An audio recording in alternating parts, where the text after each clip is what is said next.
গাইছ আজি দুপৰীয়া আমাৰ সাজটোকে আমি ভিডিঅ' বনালোঁ। আমাৰ আজি খাদ্য প্ৰণালী এনেধৰণে আয়োজন কৰিছোঁ চাওকচোন।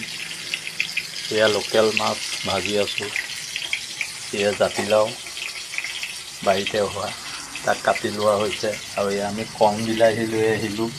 গতিকে কণ বিলাহী, জাতিলাও আৰু লোকেল মাছৰ চব্জি হ'ব।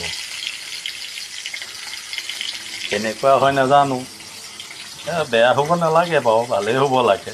কাৰণ হেৰি নহয়, বজাৰৰ নহয়তো, বাৰীয়ে পাচলি, বিলাহী বাৰী, জাতিলাও বাৰী, মাছ লোকেল, গতিকে ভালেই হ'ব যেন লাগিছে। বিহুমুখীয়া কথা, বোলে এসাঁজ ধুনীয়াকৈ তৃপ্তিয়ে খাওঁ। এয়া আপোনালোকে খোৱা বোৱা কৰিলেনে বাৰু? কমেণ্ট কৰি জনাবচোন। আৰু আমাৰ সাজটো আজি দুপৰীয়া খাদ্য সাজ কেনেকুৱা হ'ব সেই বিষয়ে অকণমান জনালে আমাৰ ভাল লাগিব আৰু। এয়া দিয়কচোন।